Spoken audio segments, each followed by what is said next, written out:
మీరు తీడి ముందు రండి, నా పక్కకు రండి. వాళ్ళు పొడుగున్నారు కదా, కనబడుతున్నా కూడా ఇక్కడ నిలవడం రైతులందరూ పొడుగు బస్. ఓకేనా? ఉండండి రాజేశ్వరం, ఉండండి మా వాళ్ళు లేరు. జై తెలంగాణ. అందరికీ నమస్కారం. ఇవాళ నిజామాబాద్ పసుపు యార్డులో మరి మార్కెట్లో మేమంతా కూడా ఇక్కడ ఉన్నాం. గత వారం రోజులుగా కూడా పత్రికలలో వచ్చేటటువంటి వార్తలు చూసి నిజంగా గుండె అవసిపోయినట్టు అయింది. ఎక్కడ కష్టపడి 9 నెలలు ఆరుగాలం కష్టపడి దారుణంగా రైతులకు ఇవాళ మరి మోసపోయే పరిస్థితి ఇక్కడ మార్కెట్లో కనబడతా ఉన్నది. వారి కష్టానికి ఏమాత్రం ఫలితం రాకుండా 8,000, 7,500, 8,600, మ్యాక్సిమం 11,000 ఈ టైపులో పసుపుకి ఈసారి ధర ఉండడం అన్నది నిజంగా కూడా బాధాకరం. ఆ బాధను చూడలేకనే ఇవాళ ఒకసారి రైతుల్ని కలుద్దాము, మరి ఎక్కడ లోపం ఉన్నది, ఏం జరుగుతున్నది అని చెప్పి ఆలోచన చేద్దామని మార్కెట్ యార్డ్కి రావడం జరిగింది. ఇక్కడ నిజామాబాద్ వ్యాప్తంగా, అదేవిధంగా నిర్మల్, జగిత్యాల నుండి వచ్చినటువంటి రైతులందరూ కూడా ఉన్నారు. వారందరితో కూడా మాట్లాడడం జరిగింది. చాలా ఘోరమైన విషయం ఏంటంటే, కేంద్ర ప్రభుత్వం ఇక్కడికి వచ్చినప్పుడు బీజేపీ నుంచి నాయకులందరూ కూడా 15,000 మద్దతు ధర ఇస్తామని చెప్పి గొప్ప గొప్ప ప్రకటనలు చేసినారు. పసుపు బోర్డు ఏర్పాటు చేస్తామని చెప్పి ప్రకటన చేసినారు. కానీ ఆ దిశగా ఏమీ కూడా జరగనందుకు నిజంగా బాధగా ఉన్నది. పేరుకే ఒక గెజెట్ ఇచ్చి పసుపు బోర్డు ఇచ్చిరు తప్పితే దానికి చట్టబద్ధత లేదు. దాంతో ఇప్పుడు ఏమవుతున్నది, రైతులకు ధర పడిపోయేటటువంటి పరిస్థితి ఉన్నది. ఒకవేళ పసుపు బోర్డు నిజంగా పార్లమెంట్లో బిల్లు పెట్టి పాస్ చేస్తే బయట దేశాల నుంచి వచ్చేటటువంటి నాసి రకం పసుపు దిగుమతిని తగ్గించుకోవచ్చు. దానివల్ల మన రైతులకు ఇక్కడ లాభం జరిగి ధర పెరిగేటటువంటి ఆస్కారం ఉంటుంది. అదేవిధంగా ఇక్కడ పసుపు పరిశ్రమలు పెట్టవచ్చు. దానివల్ల ఇంకా కూడా పసుపుకి రేట్ వచ్చేటటువంటి ఆస్కారం ఉంటుంది. అవన్నీ పోయినా ఏదన్నా ఒక సీజన్లో పంట ఖరాబ్ అయినా రైతులకు మద్దతుగా ఉండేందుకు 15,000 మద్దతు ధర ఇస్తే ఆ భయంతోనన్న వ్యాపారులు మరి వీళ్ళని కరెక్ట్గా చూసుకునే అవకాశం ఉంటుంది. ఇవాళ ఇవేమీ లేనందుకు ఇక్కడ మొత్తం మార్కెట్లో వ్యాపారులంతా కూడా సిండికేట్ అయిపోయినరు. మొత్తానికి మొత్తం ధర తగ్గిస్తున్నారు. వచ్చినటువంటి రైతు ఒక్కొక్కరు 2, 3, 4 రోజులు వెయిట్ చేస్తే కూడా కనీసం ఈ వెరైటీ ఏంది, బిల్ ఏందని చేస్తలేరు. చేసి ఇక తప్పనిసరి పరిస్థితులలో రైతు ఇక ఇచ్చిపోయేటటువంటి పరిస్థితిని తీసుకొచ్చి ఒక విధంగా చెప్పాలంటే నిజంగా రైతుల్ని బ్లాక్మెయిల్ చేసేటటువంటి పరిస్థితి ఇక్కడ కనబడతా ఉంది. వచ్చిన రైతు ఖాళీ చేతులతో ఎట్లా వెనక్కిపోతాడు, మళ్ళీ పంటనంతా ఎట్లా ఇంటికి తీసుకుపోతాడు, ఆ దీనమైనటువంటి పరిస్థితిలోకి నెట్టుతున్నారు. మార్కెట్కి వచ్చిన రైతులు 3, 4 రోజులు ఇక్కడ వెయిట్ చేసి ఉండడం అన్నది నిజంగా చాలా దారుణమైనటువంటి పరిస్థితిని కూడా మనం చూస్తూ ఉన్నాం.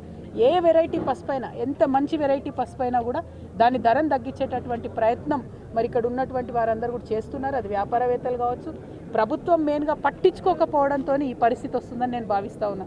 ఇవాళ నేను ముఖ్యమంత్రి రేవంత్ రెడ్డి గారిని మా నిజామాబాద్ పసుపు రైతుల తరఫున విజ్ఞప్తి చేస్తూ ఉన్నా. మీరు ఈ నిజామాబాద్ ప్రాంతానికి వచ్చినప్పుడు ఎన్నికల ప్రచారంలో మీరైనా రాహుల్ గాంధీ గారైనా పసుపుకు మేము 12,000 ఇస్తామని చెప్పారు. పసుపు ఎంత కమ్ముడు అయినా సరే మీకు తక్కువ పడితే ఆ మిగిలిన అమౌంట్ బోనస్ ఇస్తామన్నారు.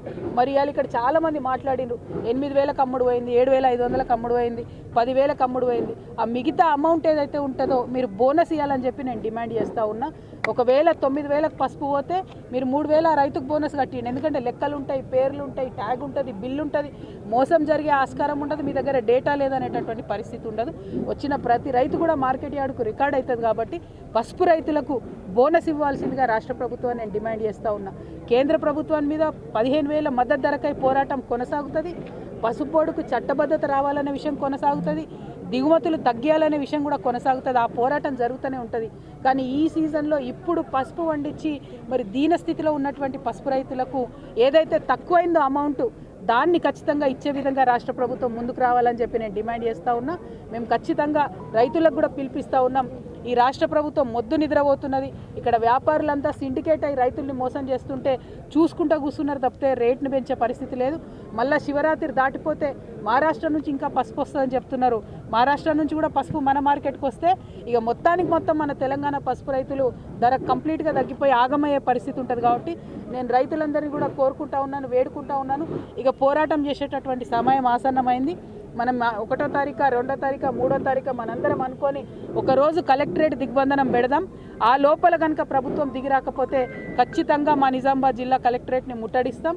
ఆ దిగ్బంధనంలో రైతులందరూ కూడా పెద్ద ఎత్తున పాల్గొనాలి. కలెక్టరేట్ ముంగటనే కూర్చొని బాజాప్తా పసుపు ముందట పోసి కలెక్టరేట్ ముంగట మేమందరం కూడా ధర్నా చేస్తాం. ఎందుకంటే 9 నెలలు కష్టపడితే ఎట్లా ఒక తల్లి బిడ్డను మోస్తుందో అట్లా రైతు పసుపును మోస్తాడు 9 నెలలు. మీకు ఇంత కూడా పట్టింపు లేదు. ఎన్నికల కోసం ఓట్ల మందం వచ్చి ఎటువడితట్టు మాట్లాడిపోయినారు. ఇవాళ ఆ మాట నిలబెట్టుకోవాల్సిన సమయం వచ్చింది. పోయినసారి రైతు నష్టపోయిండు, ఆనాడు మీరు ముందుకు రాలేదు. ఈ సంవత్సరం రైతు నష్టపోతున్నాడు.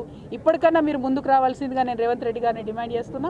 8,000కి రైతు అమ్మితే ఆయనకు 4,000 ఇవ్వండి, 9,000కి అమ్ముడు పోతే 3,000 ఇవ్వండి. మొత్తానికి 12,000 నింపేటట్టుగా చేయాలని ఈ ప్రభుత్వాన్ని నేను డిమాండ్ చేస్తూ ఉన్నా. ఇక మనం చూసినాం, నిన్న రేవంత్ రెడ్డి గారు మహబూబ్ నగర్లో మీటింగ్ పెట్టిండు. ఆడ అడగోలు మాటలు మాట్లాడిండు. ఇక నోరుంది కదా అని గంపగయ్యాల లెక్క ఒర్రుడు తప్పితే అందులో విషయం ఏం లేదు. అయితే ఇవాళ రైతన్నలకు, తెలంగాణ వ్యాప్తంగా ఉన్న రైతన్నలకు తెలవడానికి నేను ఒక విషయం చెప్పదలుచుకున్నా. ఎప్పుడైతే ఆంధ్రప్రదేశ్ ముఖ్యమంత్రి చంద్రబాబు నాయుడు గారు, రేవంత్ రెడ్డి గారు ఆ ఇద్దరు కూడా ప్రజాభవన్లో మీటింగ్ పెట్టుకున్నారో ఆ తర్వాత ఇమీడియట్గా పోయి చంద్రబాబు నాయుడు గారు నేను గోదావరి నుంచి నీళ్లు తీసుకొని బంకచెర్ల నుంచి తీసుకుపోతానని ఆయన ప్రకటించిండు.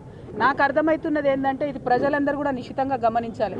ఆ ప్రజాభవన్ మీటింగ్ పెట్టుకొని రేవంత్ రెడ్డి గారు చంద్రబాబు నాయుడు గారికి బ్రీఫ్ చేసిన తర్వాత చంద్రబాబు నాయుడు గారు ఈ బ్రీఫ్డ్ మీ అని చెప్పి బయటకు పోయి బంకచెర్ల మొత్తం కూడా ఆ రిజర్వాయర్ కడతామని చెప్పి ప్రకటించారు. ఎన్ని టీఎంసీలు తీసుకుపోతారట?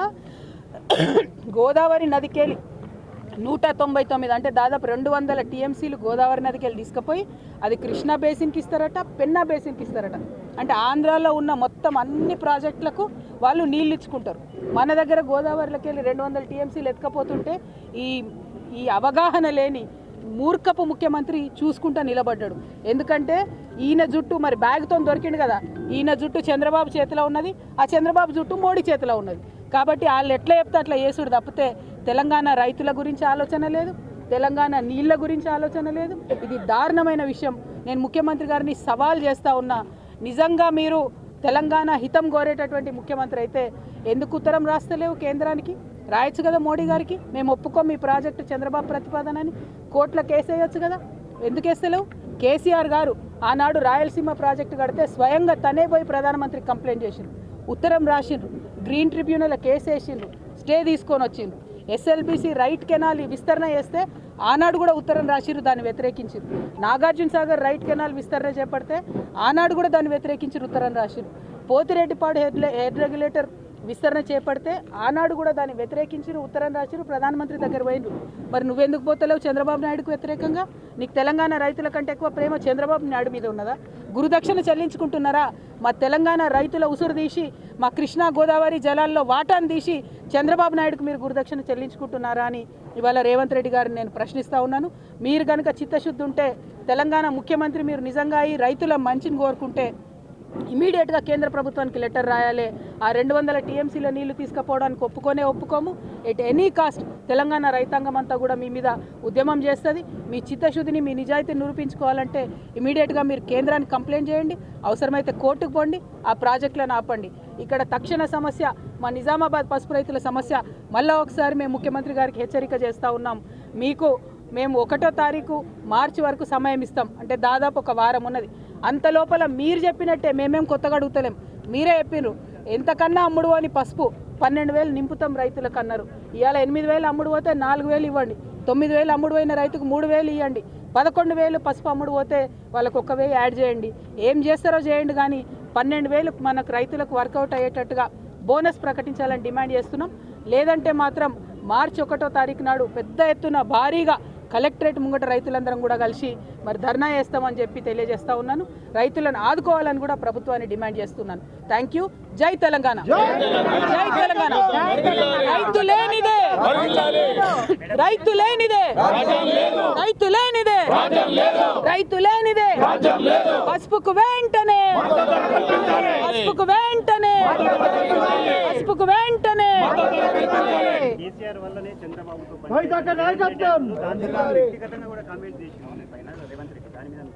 ఆయనకు వ్యక్తిగతంగా కమెంట్ చేసాడు తప్ప ఇంకో పనేముందే? నోరుంది కదా అని మాట్లాడే డేట్ పడతాడు. పని వేయాలా, బాధ్యతాయుత పొజిషన్లు ఉన్న వాళ్ళు మాటలు తక్కువ వేయాలి, పని ఎక్కువ వేయాలి. నిన్న ఏం మాట్లాడిండండి ఆయన మీటింగ్లో? బీజేపీని తిట్టిండు, కొద్దిసేపు బీఆర్ఎస్ని తిట్టిండు. బీఆర్ఎస్లో నన్ను కోర్టు తిట్టింది, ఆయనను ముఖ్యమంత్రి గారిని చివాట్లు పెట్టింది. నువ్వు ఆ కవిత గారి విషయంలో నువ్వు మాట్లాడొద్దని చివాట్లు పెట్టింది. సుప్రీంకోర్టు చివాట్లు పెట్టినటువంటి చరిత్రలో మొట్టమొదటి ముఖ్యమంత్రి మన కర్మగాలి, మన తెలంగాణ ముఖ్యమంత్రి రేవంత్ రెడ్డి. అయినా కూడా ఆయన విఘ్నత పాటించకుండా నా మీద ఎటువంటి అటు మాట్లాడితే అది చరిత్ర నిర్ణయిస్తుంది. మా అన్నదమ్ములు అందరూ ఉన్నారు, వాళ్ళు కూడా చూస్తారు, వాళ్ళు నిర్ణయిస్తారు సమయం సందర్భం బట్టి. నేను కూడా మళ్ళీ అట్లా మాట్లాడి నా స్థాయిని నేను తగ్గించుకోదలుచుకోలేదు. ముఖ్యమంత్రి గారు ఆలోచన చేసుకోవాలి. సుప్రీంకోర్టు చివాట్లు పెట్టినాక కూడా నన్ను ఏదో అంటే అనని, నాకు పోయేదేమున్నది? ప్రజలు చూస్తారు, ఆయన స్థాయి తగ్గుతుంది తప్ప నా గౌరవం ఏం తగ్గదు. 1, 2 అవన్నీ పక్కకు పెట్టి మీరు చెప్పిన మాట చెప్పినట్టు చేయండి. రైతులకు బోనస్ ఇస్తానని ఇవ్వండి, నీళ్లను కాపాడండి, గోదావరి నీళ్లు. ఆ 2 పనులు చేయాలని ముఖ్యమంత్రి గారిని డిమాండ్ చేస్తున్నా. జై తెలంగాణ.